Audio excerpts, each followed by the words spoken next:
다음 주면은 남북 정상이 만나서 함께 약속을 했던 6.15 공동선언 또 12돌이 되는 주간입니다. 벌써.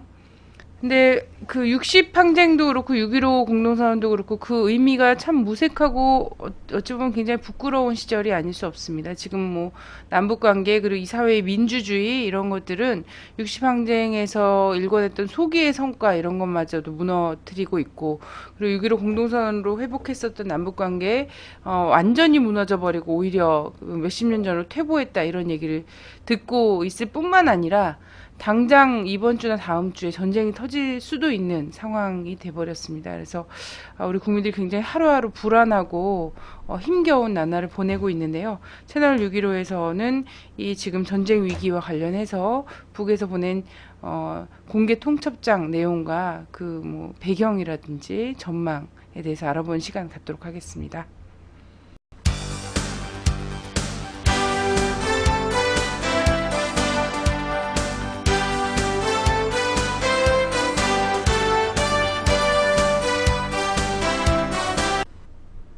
네, 오늘도 동북아의문의 문경환 대표님 오셨습니다. 안녕하세요. 안녕하세요. 굉장히 긴장된 상황이 아닌가 이렇게 생각하고요. 북의 그 인민군 총참모부, 네, 총참모부가 4일날 공개 통첩장이라는 것을 발표를 했습니다.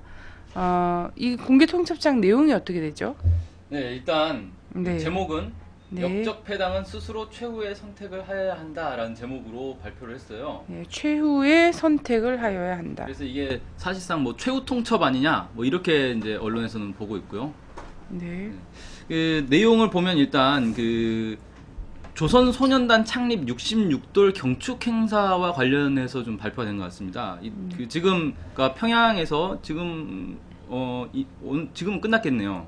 예, 그 6월 4일부터 해가지고 평양에서 대대적인 행사가 있었습니다. 조선소년단이라고 해가지고 한 2만여 명이 모여서 평양에 모여가지고 이 소년들이 모여서 행사를 했는데, 이때 그 남쪽에 여러 이제 보수 언론들 있지 않습니까? 뭐 조선일보,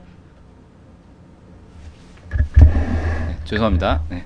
조선일보, 중앙일보, 동아일보, 그 다음에 그 사에서 운영하는 그 종편 방송 있지 않습니까? A채널, 그 다음에 뭐 KBS, CBS, MBC, SBS 이런 방송들을 이제 꼽았는데, 여기서 이 경축 행사, 소년단 경축 행사에 대해서 그 뭐 여론 공세를 펼쳤다 이렇게 얘기를 하고 있어요. 그래서 제가 뭐 종편을 보지는 않으니까 어떤 방송들이 있었는지 모르겠는데, 뭐 어쨌든 내용들은 뭐 북한에서 소년들을 뭐 동원해서 뭐 자신들의 정권을 뭐 유지하려고 하고 있다. 뭐 심지어는 뭐 히틀러의 방식이다. 뭐 이런 이제 얘기까지 했다 그래요. 그러니까 북한에서는 자신들의 이제 체제를 공격하는 그런 것으로 이제 인식하는 것 같고, 특히 이 소년단이 북한에서 상당히 오래됐습니다. 46년도에 만들어진 건데, 그 김일성 주석의 어떤 이 업적 중에 하나로 이렇게 꼽고 있는데, 이걸 이제 모욕을 했다. 그래서 김일성 주석에 대한 모욕이다. 뭐 이렇게까지 인식을 하는 것 같습니다. 그래서 이런 이제 행위들을 한 것을 용납할 수 없다라는 내용으로 해서 이제 통첩을 한 거고요. 그 구체적인 내용을 보면 좀 주목할 만한 게, 이 전선의 군단 사단 연대들과 종심의 전략 로켓군 장병들은 새로운 악행을 연출하고 있는 역적패당의 본거지들인 조선일보사는 서울시 중구 북위 37도 56분 83초, 동경 126도 97분 65초 위치에, 중앙일보사는 뭐 이런 식으로 해서 중앙일보사, 동아일보사의 뭐 동경, 북위 뭐 이런 값들을 쭉 열거를 했어요. 그리고 뭐 KBS, CBS, MBC, SBS 방송국 자리표도 확정해 놓은 상태라고 하면서 징벌을 가할 타격 명령을 내려달라고 외치고 있다. 이렇게 얘기를 경고를 했고요. 그 다음에 다음과 같은 최후 통첩을 보낸다라고 하면서, 우리 혁명무력은 최고사령관을 목숨으로 옹이하고 최고사령관의 사상과 최고사령관이 그토록 아끼고 사랑하는 인민과 아이들을 지키는 최고사령관의 군대, 인민의 군대이다. 우리의 최고 전엄을 헐뜯고 우리 사상과 제도, 인민을 해치고 있는 특대형 도발자들의 소굴을 그대로 둘 수 없다는 것이 우리 군대의 철의 의지이다. 그래 우리 군대의 타격에 모든 것을 그대로 내맡기겠는가, 아니면 뒤늦게라도 사죄하고 사태를 수습하는 길로 나가겠는가. 스스로 최후의 선택이 있어야 할 것이다.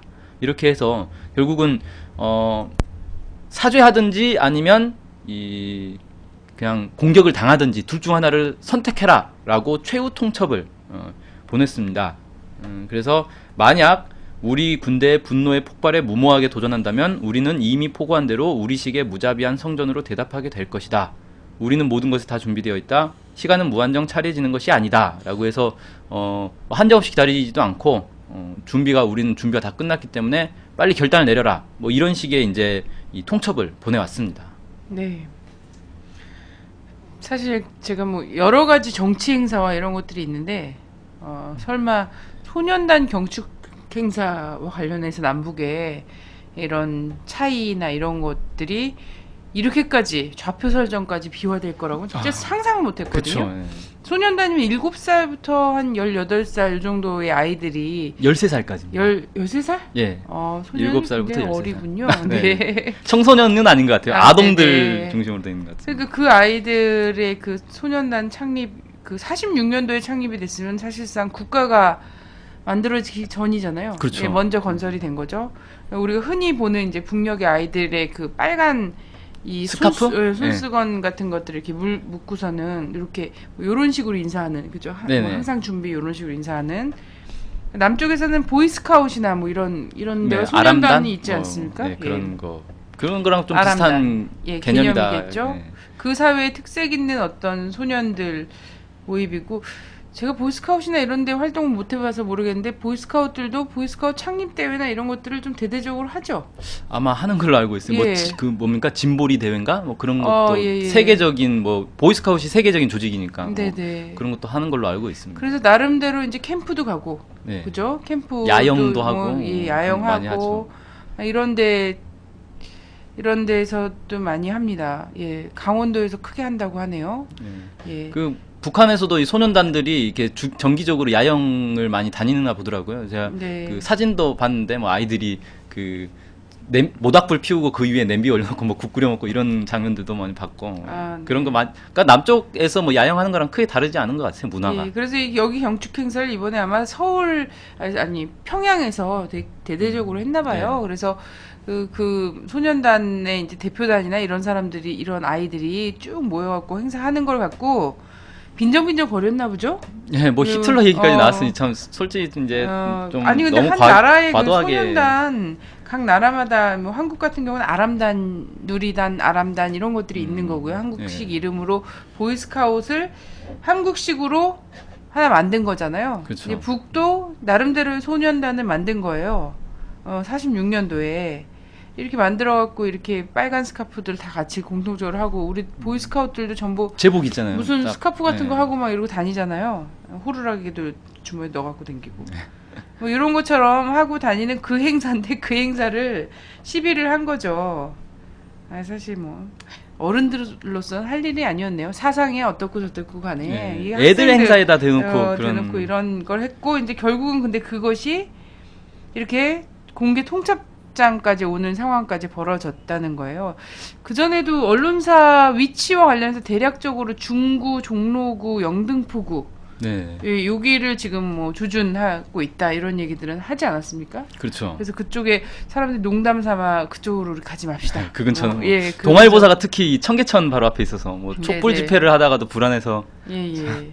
그렇다고 했는데 이번에는 아예 그 위도 경도가 아주 자세하게 명시가 됐다는 거죠. 자, 여기 지난번에 이제 특별행동 소조 이것도 통고를 했지 않습니까? 네. 예, 통고 연장선이라고 볼 수도 있겠죠. 네, 그렇죠. 근데 이제 좀 더 구체적으로 네. 더 이제 한 도수를 높였다 뭐 이렇게 좀 볼 수가 있겠고, 특히 좀 주목해 볼 만한 게 전략 로켓군 장병들이 그 타격 명령을 내려달라고 외치고 있다 이렇게 표현이 나왔어요. 그러니까 특별 행동에 이 로켓도 포함되어 있는 것 아니냐라는 좀 짐작을 하게 만드는데요. 그래서 이 특별 행동이 실제 개시되면 지금 지목된 데가 청와대와 그 다음에 각종 이제 보수 언론들, 반북 보도를 했던 보수 언론들이 지목이 되고 있는데, 여기에 이제 로켓 공격이 가해질 수도 있겠다 뭐 이런 좀 생각도 되고요. 어쨌든 구체적으로 이렇게 북이 몇 도, 몇 분, 몇 초까지 아주 구체적인 이 좌표를 제시했다는 거는 실제로 여기를 공격하겠다라는 의지를 보인 거거든요. 그래서 상당히 위험한 지금 이 상태다 이렇게 볼 수 있겠습니다. 네. 그리고 이 그 5일인가요? 북의 전투기가 개성까지 남아있다가 돌아갔다라는 보도가 나왔는데 이거 뭐 확인이 되는 건가요? 예, 일단 그 북한 공군의 수호이 전투기로 추정되는 전투기가 네. 전술 조치선을 넘어서 개성 상공까지 비행한 뒤 돌아갔다 이렇게 얘기하는데 전술 조치선이 뭐냐면요. 그러니까 군사 분계선이 있지 않습니까? 근데 군사 분계선과는 별도로 그 북의 이제 비행기가 쭉 남쪽을 향해서 내려왔을 때 남쪽을 향해 넘어오기 한 2, 3분 전 거리를 전술 조치선으로 이렇게 그어놨습니다. 그러니까 여기를 넘어오면 실제로 곧바로 내려서 폭격을 할 수 있기 때문에 완전히 남쪽에서 비상 상황이네요. 예, 그렇죠. 그래서 남쪽에서 대응을 무조건 그러니까 이 비행기가 내려왔다 다시 올라가든 뭐 어떻게 하든 무조건 일단 대응을 하게 돼 있어요. 그래서 실제로 이때 KF-16 2대와 F-5 2대가 출동을 했다 그래요. 그래서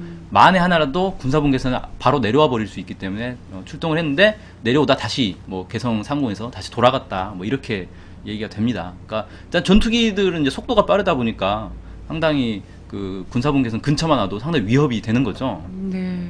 그래서 실제로 이제 이런 일이 있었는데 왜 이런 일이 있었는지에 대해서는 뭐 북의 의도를 파악 중이다 뭐 얘기를 하는데 뭐 어떤 식으로 파악을 하고 있다는 건지 모르겠고. 그러니까 참 한 라인 좀 안 끊어놨으면 이런 의도를 그렇죠. 물어보면 되는데. 이런 일이 있지도 않겠지만 네. 이런 의도를 파악하는 게 이렇게 시간이 걸리고 힘든 일은 아닐 예. 텐데. 일단 뭐 이제 그 군에서 발표한 바에 따르면 이 5월 중순 이후에 북한 전투기 출격이 상당히 늘어났고요. 네. 뭐 심지어는 하루에 50회 가량 황해도 태탄 비행장, 황해도면 이제 최남단 아닙니까? 네. 거기 태탄 비행장에서는 하루에 50회 가량 출격 훈련이 계속 이어지고 있다. 그리고 네. 두세 차례는 그 전술 조치선 인근까지 남하했는데 이번에 이제 전술 조치선을 넘어서 남하한 거는 이번이 처음이다. 뭐 이렇게 얘기를 하고 있어요. 그래서 하루 50회면 상당히 많은 거 아닙니까? 예. 예전에 그 보수 언론들은 북한은 기름이 부족하기 때문에 이 비행기를 실제 띄워서 훈련을 못하고 다 시뮬레이션으로만 훈련한다 뭐 이렇게 얘기했는데 하루에 50회 가량 띄우는 거면 북의 기름 사정이 그렇게 나쁘지 않은 것 아니냐 뭐 이렇게도 짐작을 해볼 수가 있겠고. 이게 석유 시추가 시작된 거 아닌가? 그런가요? 자, 네.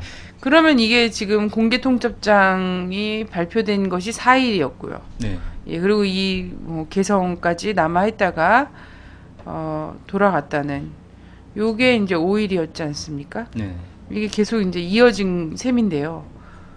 굉장히 하여튼 접경 지역은 굉장히 네, 초조하겠어요. 그래요. 이게 이러다 정말 전쟁 나는 거 아닌가 이런 생각이 들 것 같은데요. 그렇죠. 사실상 이게 어떤 의도인지는 뭐 더 북에 직접 뭐 얘기를 들어볼 수가 없기 때문에 모르겠지만 최소한 이제 위력 시위는 아니었겠느냐 이렇게 짐작은 해볼 수 있는 거죠. 그러니까 네. 최후 통첩을 보내놓고 비행기 한 대를 쭉 남하를 시켜가지고 우리가 실제로 할 수도 있다. 실제 할 이 준비가 다 돼 있다라는 걸 좀 보여주고 남쪽에 이제 긴장감을 심어주는. 그리고 뭐 또 이런 것도 있겠죠. 실제 비행기가 내려오면 남쪽에서 어떤 식으로 대응하는지 이런 거 뭐 지켜보겠다 뭐 이런 거일 수도 있고. 어쨌든 심상치 않습니다. 분위기는 지금 뭐 당장이라도 뭔가 터질 수 있는. 당장은 안 터지겠죠. 왜냐하면 사죄하든지 뭐 공격을 당하든지 둘 중 하나를 빠른 시간 내에 답을 해라라고 한 거기 때문에 답을 할 시간은 뭐 그래도 한 일주일은 주지 않을까요? 근데 일주일 정도 지나고 나면 그때부터는 이제 정말 뭐 어떻게 될지 상상할 수 없는 그런 상황입니다. 네. 자, 전쟁 위기랑 관련해서요. 정몽준 의원이 핵무장을 주장을 했어요. 예, 그건 예. 참 이제 근데 어떻게 미국하고 조율이 된 걸까? 정몽준 씨가 원래 미국하고 조율 잘 하는 사람인데 그렇죠. 이런 얘기를 했어요. 근데 이 발언이 사실 이번에 처음 나온 게 아니고요. 예전에도 제가 몇 년 전에도 비슷한 얘기를 들었었거든요. 그러니까 정몽준 의원이 이 발언을 예전부터 즐겨하는 것 같습니다. 그러니까 북에서 핵무장을 했으니까 우리도 핵무장을 해야 된다. 독자적으로 핵무장을 해야 된다라는 거고. 그러니까 주한미군의 어떤 뭐 전술핵 재배치 이런 얘기를 하는 게 아니에요. 남쪽에 독자적인 핵무장을 해야 된다. 그런 얘기거든요. 미국의 해구산을 지금 무시하는 겁니까? 그렇죠. 그러니까 이게 어떻게 보면 반미 발언이에요. 네. 미국을 믿지 못하겠다. 미국을 제외하고 독자적인 건데, 근데 미국이 절대 이거 용인할 수가 없거든요. 왜냐하면 그건 핵 확산 금지 조약에 위배되는 거 아닙니까? 그러면 사실상 남쪽이 NPT를 탈퇴하든지 핵무기를 만들려면. 아, 이거 진짜 새로운 국면일 것 같아요. 그러면 이제 네. 완전히 난리 나는 거죠, 지금. 네. 미국의 핵 독점 체제가 깨지는 거기 때문에 절대 용납을 할 수 없는 거고, 과거에도 사실 그 박정희 정권 때 핵 그 프로그램이 있었잖아요. 그래서 뭐 이제 뭐 비밀 자료들 이런 게 다 공개돼 있기 때문에 나오는 건데, 실제 핵 무장을 하기 위해서 핵 개발을 했고, 그게 이제 미국의 정보망에 그 걸려서 박정희 대통령이 직접 뭐 핵 무장 안 하겠다고 각서까지 썼다 그래요, 미국한테. 안 하겠다고 각서 써놓고도 계속 추진을 하다가 이제 걸려서 결국은 암살까지 당하는 그런 이제 지경이 이르렀는데. 했다라는 주장이 있죠. 네. 예. 그런 이제 뭐 상황도 있고. 네. 그 뒤로 이제 뭐 전두환 같은 경우 쿠데타를 일으키고 나서 그 쿠데타 12.12 쿠데타 일어나고 그 다음에 이제 대통령이 될 때까지 기간이 있잖아요. 그 사이에 또 미국한테 핵미사일 만들지 않겠습니다. 각서를 써서 줬다 그래요. 그러니까 그만큼 미국은 자기들이 사실상 이렇게 장악하고 있는 그런 나라에서도 혹시라도 핵무기를 만들지 않을까, 핵미사일을 만들지 않을까 항상 감시를 하고 있는 거예요. 왜냐하면 걔네들이 핵미사일을 만들어 버리면 미국의 통제에서 벗어날 수도 있다 이렇게 보고 있기 때문에, 그래서 말이 우방인 거지 말이 혈맹인 거지 사실은 항상 의심의 눈초리로 감시당하고 있는 것이 바로 한국이다 이렇게 네. 볼 수 있겠네요. 자, 그러면은 진심은 아닐 가능성이 많아요. 근데 네. 그러니까 정몽준 그 의원이 과거에 이제 뭐 노무현 대통령하고도 사실 후보 단일화한 적도 있고 뭐 약간 좌충우돌 정치 행각을 많이 보였잖아요. 그래서 들리는 말로는 정몽준 의원은 좀 정치 감각이 떨어진다. 정치 그 참모가 없는 것 아니냐.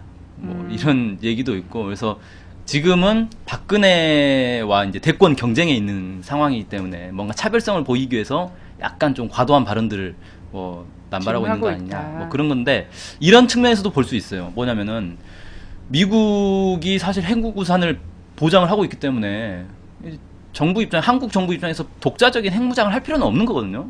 근데 보수 정치인들이 이런 발언을 한다는 거는 그만큼 뭔가 이 제대로 어떤 통제가 되지 않고 있고, 보수 정치권 내에서도 좀 불안한 감이 있고 불안한 정서가 있고, 이걸 자기들끼리 좀 좌충우돌하고 있는 뭔가 좀 질서가 없어진 상황 아닌가, 뭐 이렇게 좀 짐작을 해볼 수도 있는 거죠. 네. 하여튼 뭐 위험한 주장이라고 미국에서 가장 크게 생각할 것 같습니다. 네. 근데 뭐 하여튼 미국이 한국 핵무장과 관련해서 보여주는 반응이나 이런 거 보면은 어쨌든 친환경주의자들이라서 그런 건 아니잖아요. 그러니까 그쵸. 핵 권력이라는 것 자체가 국제 그 정치 무대에서 엄청나게 이 핵 권력으로 서열화되고 있다라는 것은 미국의 집착만, 이 NPT 체제에 대한 집착만 봐도 알 수 있다, 이런 그쵸. 생각이 듭니다. 자, 최근에 이명박 대통령이랑 박근혜 전 비대위원장이 마음이 짝짝 맞나 봐요. 예, 종북 타령을 박자를 잘 맞춰서 하고 있어요. 휘몰이 장단 같이 맞춰서 하고 네. 있어요. 국가관이 어쩌니 하면서 이런 이 과도한 색깔론을 직접 나서서 막 들고 나서서 펼치고 있단 말이죠. 근데 전쟁 위기하고 지금 일어나고 있는 전쟁 위기하고 무관하지 않아 보인다, 이런 말들이 많아요. 그렇죠. 일단 그 이명박 대통령이 그 현충일 그 축사 그 기념사였나요? 거기서 그 북한보다 종북 세력이 더 위험하다, 뭐 이런 발언도 했고, 그 이후로도 계속 그 얘기 나오고 있어요. 뭐 최근에도 대한민국을 부정하는 세력들이 참 안타깝다, 뭐 이런 얘기도 했고요. 박근혜 이제 전 비대위원장 같은 경우는 국가관을 의심해봐야 된다. 뭐 국회의원들의 뭐 국가관을 검증해보자. 최근에는 오늘인가요? 어제였나 오늘인가는 또 어떤 누구였는지 잘 기억이 안 나는데 그 기독교인들에게 십자가를 밟게 하면 그 기독교인인지 아닌지 확인할 수 있는 것처럼 그런 식으로 검증을 할 수 있다. 사상 검증을 해서 종북인지 아닌지 검증할 수 있다. 그러면 이제 국회 앞마당에 뭐 인공기 깔아놓고 밟게 하고 뭐 이런 거 이제 할지도 모르겠어요. 뭐 하는. 그래서 그리고 대학가에서 예전에 이제 성조기 그려놓고 밟고 다니고 네, 이랬던 그렇죠. 거는 있었어요, 그죠? 뭐 그런 짓을 할지는 뭐 모르겠는데, 정말 뭐 아주 지금은 사실상 마녀 사냥, 뭐 이건 뭐 메카 시즘이다 이렇게 부를 수 있을 만큼 뭐 종북 사냥에 지금 난리도 아닌데, 이게 왜 이런 이제 일들이 벌어지고 있느냐를 놓고 보면, 일단 그냥 짧게 생각하면 대선 때문에 그런 거죠. 대선을 이 정부 여당에서 정권 재창출을 하려면 결국 야당을 눌러놔야 되는데, 야당의 가장 이제 약한 고리가 바로 이 색깔 문제다, 이렇게 이제 보는 것 같아요. 그래서 야권 연대를 일단 깨는 게 중요한데 야권 연대에서 가장 이제 이 중심이 되는 곳이 바로 통합진보당이고 그래서 통합진보당에 대해서 색깔론을 막 펼친 다음에 어느 정도 무력화됐다라고 생각하니까 이제 민주통합당까지 확대를 시켜서 민주통합당에 대해서도 색깔론을 막 펼치고 그래서 국회 전반을 그냥 이 색깔 국회가 됐어요 이제 뭐 지금의 19대 국회는 그래서 국회의원들을 한번 쭉 솎아보겠다 뭐 이런 것 같은데 마치 이게 몇 년인가 49년도에 있었죠 그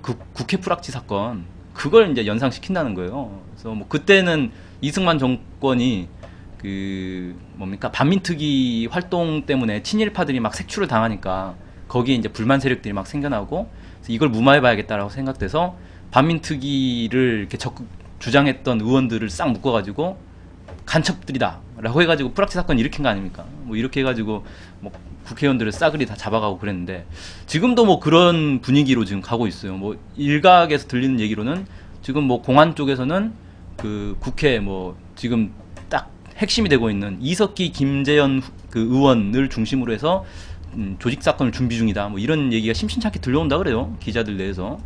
그래서 실제 진짜 49년에 있었던 국회 프락치 사건 예, 2탄이 지금 준비되고 있는 것 아닌가 생각되는데 이게 일종의 이제 후방 안정화 작업인 거죠. 전쟁이 나기 전에 전쟁을 반대할 만한 세력들을 미리 밟아놓는 거 아닙니까? 그래서 뭐 지금 총선 전후로 해가지고 그 반전 여론을 많이 이제 불러일으켰던 그런 단체들이나 언론사 이런 데에 대한 압수수색, 뭐 구속 뭐 이런 것들이 쭉 줄지어 있었는데 뭐 그 연장선이 아닌가. 그래서 전반적으로 그냥 종북 이 사냥, 마녀 사냥이 쫙 벌어지면 이제 남쪽 내에서 국민들이 감히 이제 무슨 말을 못해요. 무슨 말만 하면 너 종북이지, 빨갱이지 이런 식으로 몰아붙이니까. 그러니까 실제 이제 전쟁이 나더라도 뭐 전쟁 반대 목소리, 이명박 정부가 뭐 북한을 계속 자극해서 전쟁이 일어날 판이다 뭐 이런 식의 주장하면 다 이제 몰리는 거죠. 뭐 마녀 사냥이 몰리는 그런 식으로 해서 지금 상당히 위험한 전국으로 가고 있는 게 아닌가 이렇게 생각이 됩니다. 네. 근데 국가 간 얘기를 하면 사실 이제 반민특위 같은 경우에도 반민특위 해산 과정을 주도했던 게 친일파 의원들이잖아요. 그쵸. 그때 네. 당시에. 그러니까 도둑이 매를 든 격이었죠. 경찰들, 군인들 이런 다 친일파들이 그죠. 몰려가가지고 반민특위 깼잖아요. 그래서 지금 현재 뭐 통합진보당을 검찰이 막 압수수색하는 것처럼 그래서 막 경찰 병력이 막 들어오고 용역 깡패까지 동원해서 그 당원 명부를 뺏어가는 것처럼 그때 당시에는 경찰이 그 반민특위 사무실을 습격했단 말이죠. 네, 그렇죠. 이런 국가기관을 습격한 거예요. 정당이라는 헌법에 그 규정된 이 네. 단체를 습격을 한 거나 다름이 없는 상황과 마찬가지로 이런 것들이 벌어지고 있다는 거고. 근데 그때 이 친일 행위자들에 대해서 합당한 벌을 내리자 이런 취지에서 반민특위라는 것이 만들어졌는데 오히려 친일파 출신들이 이것에 굉장히 많이 불안해지고 이러면서 오히려 자기들이 매를 들고 빨갱이로 몰아서 그 국회에서 몰아내고 그리고 반민특위를 해체하는 과정이었던 것처럼 지금도 마찬가지다라는 거고요. 근데 국가 간 이런 것들을 얘기를 하자면 지금 역사는 반민특위를 해산한 사람들의 국가 간이 이상하다라고 정리하고 있어요. 그렇죠. 친일파들이니까. 그들이 모국으로 봤던 것, 조국으로 섬겼던 것은 대일본 제국이다. 네, 그렇죠. 예, 해방 이후에는 또 재빨리 친미파로 또 갈아타고. 그렇죠. 네. 그렇다고 하는 것처럼 지금 이명박 대통령하고 박근혜 전 비대위원장이 국가관을 얘기하면서 색깔론을 펼치면 저는 그때만큼의 지금 이 반민특위 사건 제자리 잡아오는 요만큼의 시간 필요하지 않다. 거의 즉시 정리가 됩니다.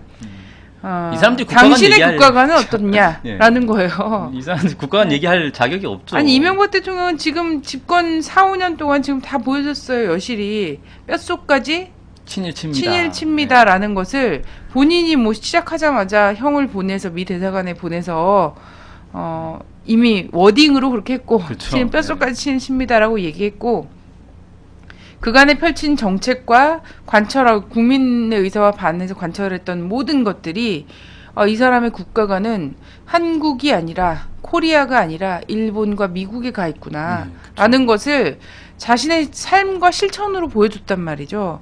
박근혜 씨 같은 경우에도 이분도 이제 대답을 해야 되지 않습니까? 특히나 그쵸. 이제 네. 그 아버지의 퍼스트 레이디였던 네. 시절이 있잖아요. 본인이 그쵸. 이미 권력의 핵에 가 있었던 분이에요. 그 아버지, 어머니 이후에 아버지와 함께 퍼스트 레이디로서의 활동을 하지 않았습니까? 예. 거기에 대해서 명확한 입장을 밝혀야 되겠죠. 근데 그때 그 아버지는 일본군 장교였잖아요. 네, 그쵸. 일본 육사 출신의. 독립군 토벌 예. 활동을 하던. 예, 그래서 정말 그 아버지가 총 맞아서 돌아가셨을 때 시바스 리갈 먹다가 예. 그때 그 사람 듣다가 돌아가셨을 때 일본 대사가 주한 일본 대사가 일본 제국의 마지막 군인이 네. 졌다 이런 얘기를 했다는 게 이제 막 다 알려지고 있고요. 그렇죠.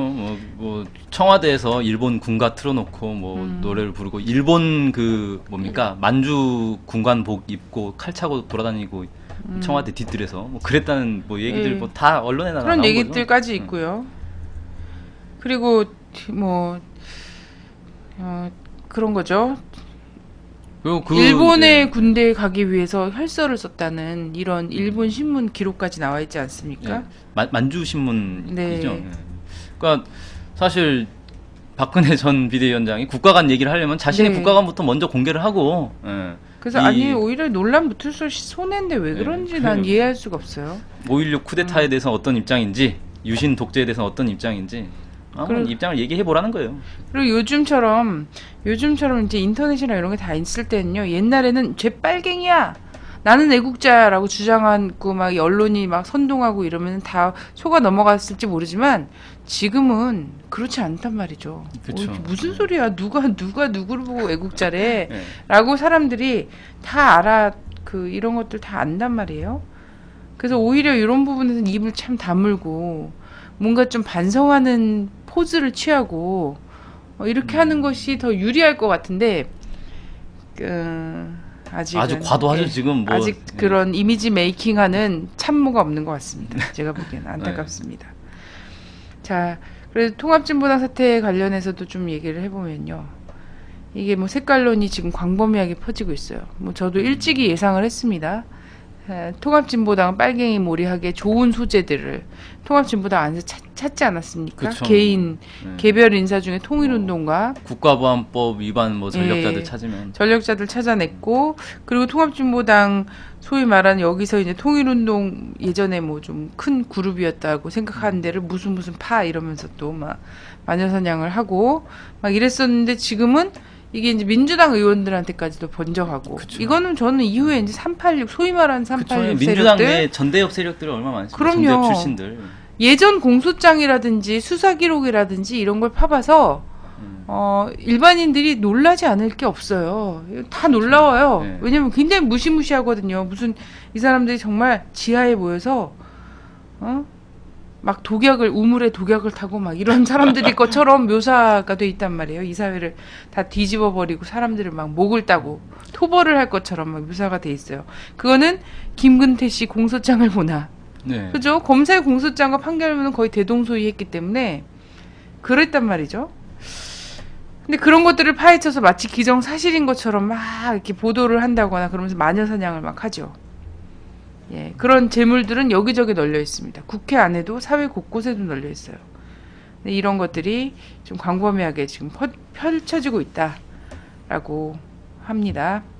민주당에서는 적극적인 대응을 좀 펼치는 것처럼 보여요. 네. 그러니까 애초에 그 통합진보당 사태가 있고 뭐 그 2명의 의원을 뭐 제명해야 된다 이런 얘기 나올 그때 때만 약간 해도 관망조로 얘기했었죠. 뭐 심지어는 박지원 지금 비대위원장이죠. 그쪽은 뭐 협조할 수도 있다 뭐 이런 식의 새누리당이 협조할 수 있다 이런 이제 발언까지 해서 6.15 주역이 그런 말씀하시면 안 좀 되죠. 실망감을 줬는데 예. 이제 불똥이 본격적으로 민주당 쪽으로 튀니까 이게 상황이 그게 아니구나라는 걸 좀 깨달은 것 같아요. 그러니까 자신들이 피해 당사자로 이제 딱 되니까 이거 통합진보당을 공격을 하면 결국 그 이후에 공격 대상은 우리들이다라는 걸 좀 깨달은 게 아닌가 싶고 좀 뭐 이제 그 이해찬 지금 당대표 후보로 돼 있죠. 당대표 후보 같은 경우는 뭐 신메카시즘 선동이다 뭐 이렇게 얘기하면서 단호히 맞서겠다 이런 이제 발언도 했고요. 네, 박지원 지지하는 자세입니다. 예, 그리고 박지원 비대위원장도 좀 입장이 바뀐 것 같아요. 지금 뭐 박정희 전두환 시대로 완전히 회귀된 것 같다 이런 발언을 하면서 이 색깔론의 해방 이후 모든 정권이 소위 색깔론으로 국민들을 지배하려 노력했지만 국민은 한 번도 동의하지 않고 맞서 싸워 그들의 색깔론을 물리쳤다 이렇게 강조하면서 지금의 이제 이 색깔론과 메카시즘에 대해서 좀 반대해서 적극적인 행보를 보이겠다라고 좀 하고 있고요. 뭐 지금 민주당 내에서도 그 새롭게 이제 그 뭡니까 박근혜 전 비대위원장에 대해서 공격하고 있지 않습니까? 너네 국가관은 한번 그럼 까봐라 뭐 이런 식의 이제 얘기를 하고 있는데, 그러니까 결국 이제 이 민주통합당에서도 이 색깔론이 결국은 우리를 목조이기 위해서 시작된 거구나라는 걸 좀 깨달은 게 아닌가 생각이 됩니다. 네, 좀 튼튼하게 잘 견뎌서 이게 뭐 노리는 건 뻔하잖아요. 저 야권연대 네. 깨서 대선 네. 그래서 그들이 노리는 결론이 뻔하기 때문에 그 결론대로 하지 않으면 거기가 깨지는 거거든요. 그래서 여기는 이제 뭐 깨려고 하고 내부의 동요를 불러일으키고 분열을 조장하고 여론에서 멀어지게 하는 거예요. 그래서 여론도 굳건히 지켜줘야지 되는 이제 뭐 준비는 돼 있습니다. 우리 국민들의 수준은 이것을 본질을 가려볼 수 있는 수준은 충분하다고 생각하고요. 중요한 것은 내부에서 분열하지 않는 거죠. 내부에서 분열하지 않으려는 노력, 믿음 이런 것들이 필요하다라는 생각이 듭니다. 네. 자, 아이고 이거 비슷한 말씀을 네, 전쟁 위기와 하여튼 메카시 광풍이 지금 막 불고 있지 않습니까? 근데 이런 것들을 막기 위해서 할 일이 굉장히 많은데 진보 진영 지금 상당히 깝깝한 상황에 처해져 있어요. 네. 그리고 6.15 14선언 다음 주면 이제 12돌이 됩니다. 12돌이 되는데 이 12돌만큼 발전해 왔나 하면 전혀 그렇지 않거든요. 오히려 뒤로 돌아 지금 한 50년 가지 않았습니까? 그렇죠. 한 60년 갔다고 봐야 되겠군요. 그 반민특위까지 돌아가려면 그렇네요. 예, 지지하는 이런 6.15 선언을 지지하는 세력들 도대체 무엇을 해야 될까요? 네. 일단 지금의 이 종북 사냥, 신메카시즘 이건 전쟁 위기가 결코 무관하지 않다. 그러니까 제가 볼 때는 그런 생각도 들어요. 이 보수 세력, 이 반북 세력들이 느끼기에는 이거 실제 전쟁이 날 수도 있겠다. 뭐 이런 판단하는 것 같고, 근데 남쪽의 상황을 보니까 이 전쟁 나면 원래는 전쟁이 나면 국민들이 똘똘 뭉쳐가지고 전쟁에 이 동참을 해줘야 되는데 그런 상황이 아니라는 거예요. 그러면 결국은 어떻게 해야 되느냐, 이 전쟁에 반대하는 세력들, 뭐 평화를 주장하는 세력들, 통일을 주장하는 세력들, 이런 세력들을 다 없애야 되는 거고, 없애는 데서 가장 좋은 건 결국 색깔론이다.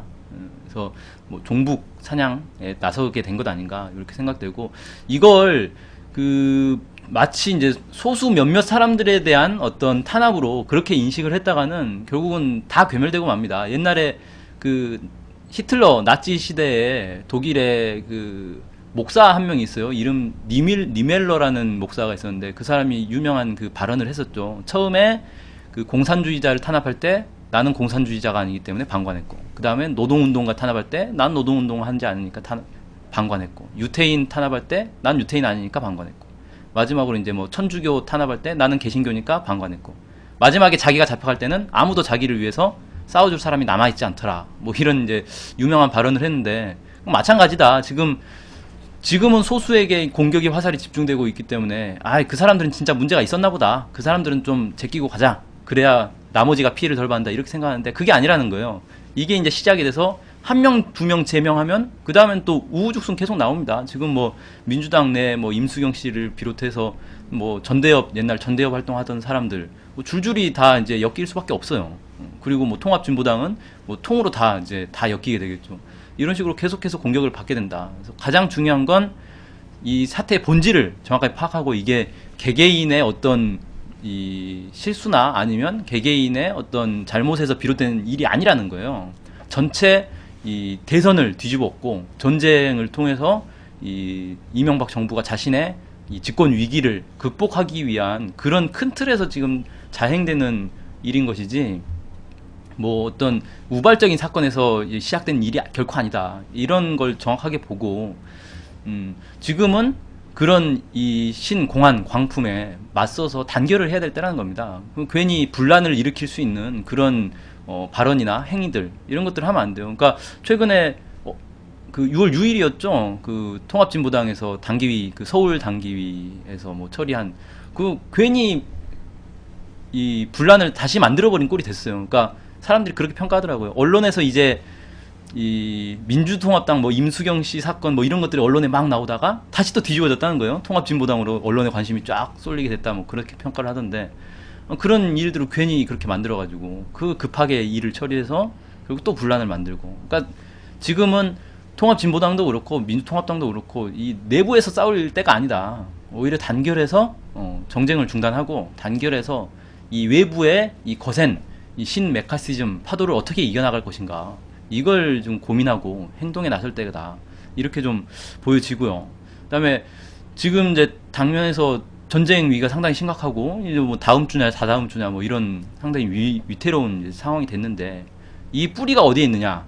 결국 이명박 정부에게 있다는 겁니다. 이명박 정부가 잘못된 이 대북 정책, 북한을 압박하면 북한은 망할 것이다라는 이런 환상에 젖어가지고 6.15 14선언 다 깨버리고 이 반북 노선으로 이렇게 일관하다 보니까 결국 이 사태까지 오게 됐어요. 그래서 이명박 정부의 대북 정책을 전환할 것을 강력히 요구하면서 또 한편으로는 전쟁 위기를 조장하는 그런 이런 상대를 자극하는 그런 행동들을 하지 말 것을 계속 요구하는 그런 목소리를 높일 때가 아닌가 이렇게 생각이 좀 됩니다. 네.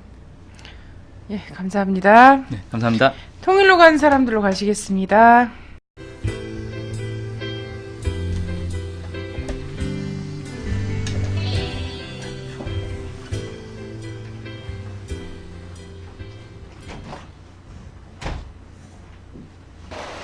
네. 화면이 고르지 못하네요. 자, 한반도 전쟁 위기를 해소해야 된다라는 그 의견에 동의를 하는 분들이 점점 더 많아지고 있습니다. 아무래도 사태가 굉장히 심각해지고 있다는 것을 많은 각계 단체에서 느끼고 있는 것 같고요. 그리고 다음 주면은 뭐 6.15 12돌 기념 행사들이 또 있을 예정인데요. 이 기념 행사들을 맞아서 그리고 지금 현재 남북 관계가 굉장히 위기에 처해져 있기 때문에 각계각층에서 평화 수호, 전쟁 반대에 대한 그 행동 이런 것들 행사들이 준비가 되고 있습니다.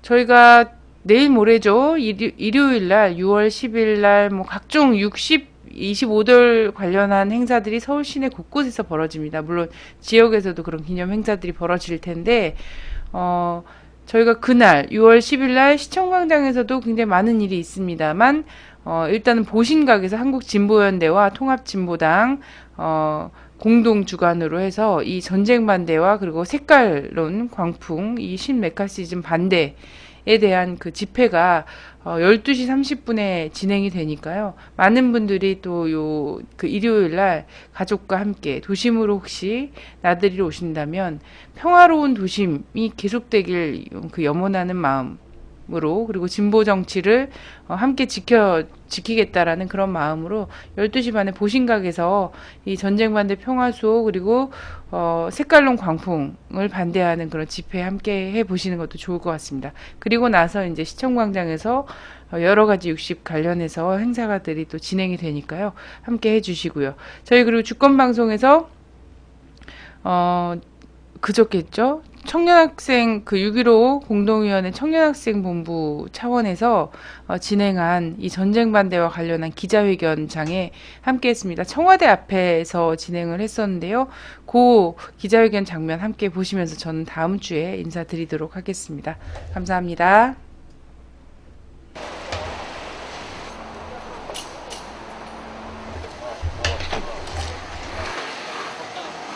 이 한반도에서의 전쟁을 반대하고 평화를 실현하고 그리고 남북 관계를 개선한 것을 촉구하는 그런 성명을 발표하게 되었습니다. 정부가 정말 전쟁을 하자고 드는 것인지 걱정될 정도로 의심이 될 정도로 심각한 수위의 발언들을 내놓고 있습니다. 또 일본과 그동안 없었던 한일 군사협정을 맺는다는 말까지 나오고 있습니다. 역대 최고 수준의 한미 군사 합동훈련을 진행하고 있는 건 더 언급할 필요가 없습니다. 국민들의 머릿속을 들여다보고 공공연히 민간인에 대한 사찰을 진행하고 있는 게 지금 이 나라의 현실 아닙니까? 상황이 굉장히 불리하고 안 좋게 돌아가고 있다는 것을 많은 것들을 통해 느낄 수가 있습니다. 이런 위기적인 상황은 대한민국이 먼저 자초했다고 할 수 있다고 생각을 합니다. 외교와 국방, 특히 통일에 관한 문제는 정권의 차원에서 재단하거나 정권을 위해서 이용해서는 안 된다고 생각을 합니다. 근데 이 정부에서는 이명박 정부의 정권 유지, 그리고 소위 수구 보수 세력의 정권 재창출을 위해서 통일을, 남북관계를 그렇게 이용하고 있지 않는가라는 의구심을 지울 수가 없습니다.